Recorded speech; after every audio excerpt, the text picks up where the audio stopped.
இந்த கொலை சம்பவத்தில் ஈடுபட்டவர்கள் மீது நடவடிக்கை எடுக்காமல் மாவட்ட நிர்வாகமும் சரி மாநில அரசும் வேடிக்கை பார்ப்பதாக பக்தர்கள் தொடர் குற்றச்சாட்டினை முன்வைத்து வருகிறார்கள்.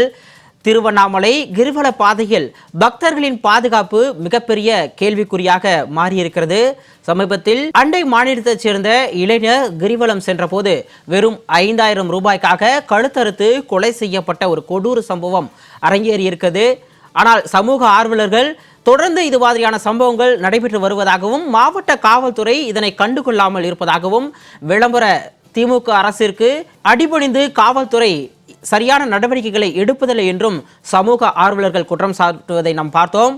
5000 ரூபாய்க்காக வெளிமாநில பக்தரின் கழுத்தை அறுத்து கொலை செய்யப்பட்ட ஒரு அதிர்ச்சிகரமான சம்பவம் திருவண்ணாமலை அருணாச்சலேஸ்வரர் கோயிலில் நடைபெற்றிருக்கிறது. தொடர்ந்து இது பற்றிய கருத்தை தெரிவிப்பதற்காக சமூக ஆர்வலர் அன்பரசு அவர்கள் இணைப்பில் இருக்கிறார். அவரிடம் பேசலாம். சார் வணக்கம். சார் வணக்கம் சார். சார், இந்த விளம்பர திமுக ஆட்சியில எங்கு பார்த்தாலும் மது, கஞ்சா, போதை கலாச்சாரம் அப்படிங்கிறது அதிகரித்து காணப்படும். அதனால நிறைய குற்ற சம்பவங்களும் தொடர்ந்து நம்ம பார்த்துட்டே இருக்கோம். இப்போ இந்த மாதிரி அருணாச்சலேஸ்வரர் கோயில்ல தரிசனத்திற்காக கிரிவலம் சென்ற ஒரு நபர் மீது கழுத்தை அறுத்து கொலை செஞ்சிருக்காங்க. ஸோ இந்த சம்பவத்தை எப்படி சார் பாக்குறீங்க? நினைத்தாலே முக்தி தரும் ஸ்தலம், உலக பிரசித்தி பெற்ற ஸ்தலம் திருவண்ணாமலை அண்ணாமலையார் கோயில் அனைவரும் அறிந்த ஒன்று சார்.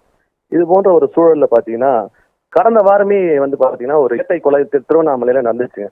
இப்ப இன்னைக்கு நடந்த சம்பவம் பொதுமக்களிடையே மிகவும் அச்சத்தை ஏற்படுத்துகிறது. வெளிமாநில பக்தர் ஒரு நிம்மதியா மலை சுத்தலாம்னு சொல்லிட்டு கிரிவலுக்கு பாதிக்கு வராரு. அவர் ஒரு 5000 ரூபாய் காசுக்காக இந்த மாதிரி கவுத்து இருக்கப்படுறது பலரிடையே மிகவும் அச்சத்தை ஏற்படுத்துது சார். அப்ப அந்த காலத்துல பாத்தீங்கன்னா பாரதி சொல்லுவாரு, தனி ஒரு மனிதனுக்கு உணவில்லையில் ஜெகத்தையே அழித்துடுவோன் பாரதி பாடினார். வாடிய பயிரை கண்ட போதெல்லாம் வாடினேன் வள்ளலார் பாடினார். இந்த மனிதனையெல்லாம் இன்னைக்கு இருக்குதானே தெரியலங்க. இன்னைக்கு பாத்தீங்கன்னா திருவண்ணாமலையில அதிகமான கஞ்சா புழக்கங்கள் அதிகமாயிடுச்சுங்க. போதை பழக்கங்கள் ரொம்ப அதிகமாயிடுச்சு. காவல்துறையினர்கள் பகல் ரோந்து போறதுல இரவுல அதிக ரோந்து போனாங்க.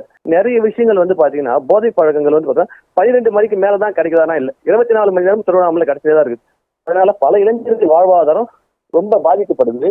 என்ன செய்யறாங்கன்னே தெரியலங்க. ஒரு பொதுமக்கள், ஒரு பெண்களோ, கல்லூரி பள்ளிக்கு போற மாணவிகளோ இரவு நேரங்கள்ல வெளியில வர ரொம்ப அச்சப்படுறாங்க. இந்த மாதிரி சூழல் பொதுமக்கள்கிட்ட ரொம்ப பயமாவே இருக்குதுங்க. ஆகையினால காவல்துறையினர் நிறைய நடவடிக்கைகள் எடுக்கணும் சார். தெருவிளக்குகள் பாத்தீங்கன்னா அங்கங்க இரவு நேரங்கள் எரிவதே இல்லை.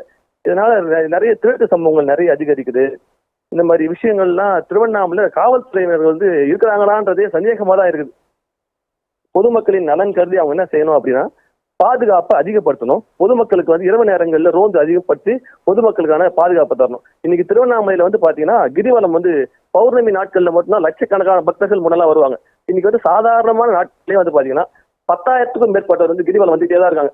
இந்த மாதிரி சூழல்ல பொதுமக்களுக்கான பாதுகாப்பை மாவட்ட நிர்வாகம் நிச்சயம் தரணும்னு சொல்லிட்டு பொதுமக்களின் சார்பு ஒரு கோரிக்கையா வைக்கிறேன் சார்.